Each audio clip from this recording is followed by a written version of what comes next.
La communauté Baya, l'une des multiples qu'abrite la ville frontalière de Garoua-Boulaye dans la région de l'Est Cameroun, fait partie des cibles du projet FP 2030 coordonné par l'ONG Femmes Santé Développement, FESAD en abrégé. Pour ce faire, un dialogue communautaire sur la santé de reproduction et le planning familial en direction des femmes, jeunes filles et garçons de cette communauté s'est tenu le 27 août 2021 au camp norvégien de la ville de Garoua-Boulaye. Nous avons organisé cette activité pour accompagner vraiment le gouvernement du Cameroun, à l'occurrence le ministère de la Santé, dans la promotion de l'utilisation des produits contraceptifs par les membres de la communauté. Et nous agissons ici en tant que point focal société civile FP 2030.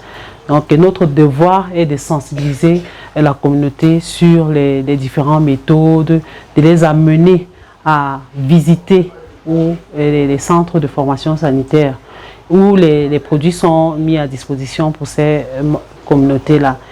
On voulait aussi toucher du doigt la communauté sur des questions très sensibles, vraiment, qui est la planification familiale, qu'est-ce qu'elles en pensent. L'objectif visé par FESAD dans le cadre de cette activité du Family Planning 2030 est d'accroître la prévalence contraceptive et les recours au service de la PF, d'où l'intérêt sur cette communauté cosmopolite. La communauté Baya, parce que de par l'expérience que nous avons au niveau de FESAD, nous n'avons pas eu à travailler avec cette communauté. On s'est dit que là-bas, étant donné que les jeunes filles, à partir de 13 ans, sont déjà vraiment actives, elles accouchent beaucoup, on s'est dit qu'il faudrait qu'on aille un peu percer ce mythe. Pourquoi est-ce que les jeunes filles accouchent beaucoup? Est-ce parce que elles n'ont pas accès aux produits ou bien elles ont d'autres problèmes? Donc on s'est dit qu'en allant causer, converser avec cette communauté-là, on pourrait quand même capitaliser beaucoup de choses, beaucoup d'expériences, beaucoup de connaissances qui vont nous permettre d'élaborer des messages vraiment appropriés à cette cible en ce qui concerne la planification familiale. Cette session d'échange et de partage a permis de capter le niveau de connaissance des participants sur les méthodes contraceptives modernes et les bienfaits de l'espacement des naissances. Le ministère de la Santé publique, partenaire de mise en œuvre dans ce projet, a apporté sa pierre à l'édification. Le niveau de connaissance par rapport à la PF, ça m'a vraiment marqué. Parce que ça prouve que c'est peut-être une nouvelle formation, mais la communauté avait déjà l'information et peut-être même la bonne information. Donc maintenant, tout ce qu'on a fait, c'était d'étayer et de donner un complément d'information. Et aujourd'hui, ils ont les meilleurs arguments pour pouvoir discuter de PF et même utiliser les méthodes de planification familiale qui sont les nouvelles méthodes et qui sont d'actualité aujourd'hui.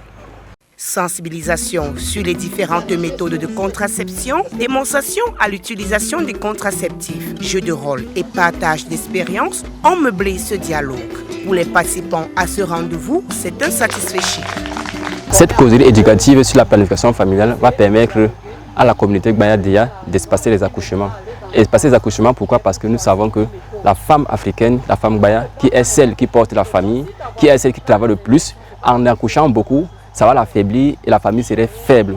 Donc en respectant, en espaçant les accouchements, ça va permettre que la famille reste forte et prendre soin des enfants qu'on va envoyer à l'école. Donc voilà un plus que nous recevons pendant cette causerie éducative.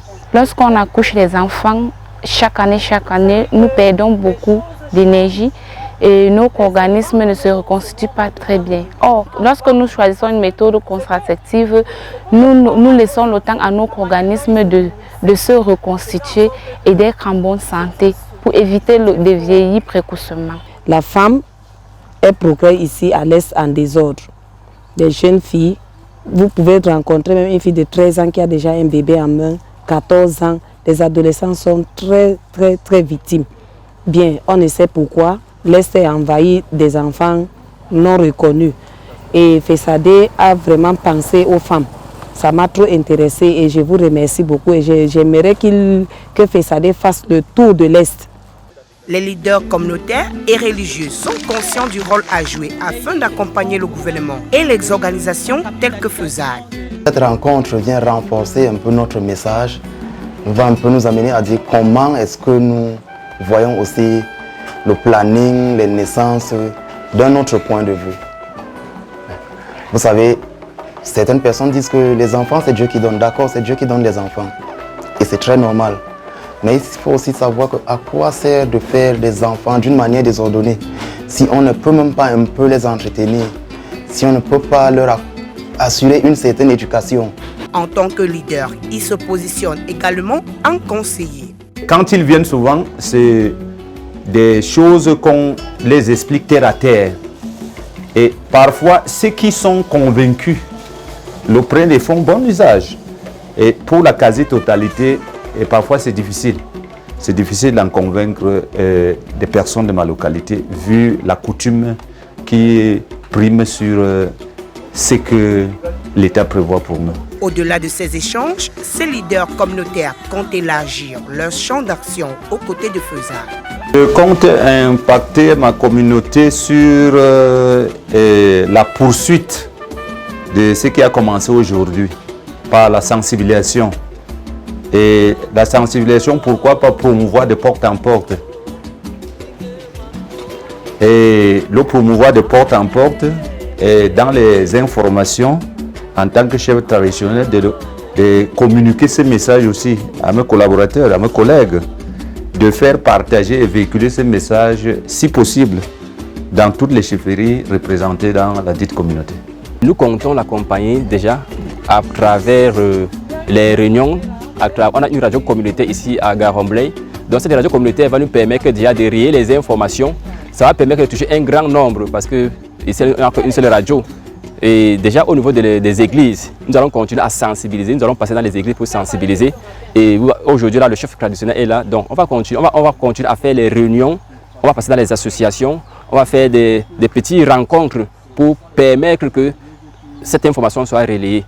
Pour FESAD, cette activité, qui est une suite de plusieurs ateliers de sensibilisation et de plaidoyer, augure de meilleurs jours.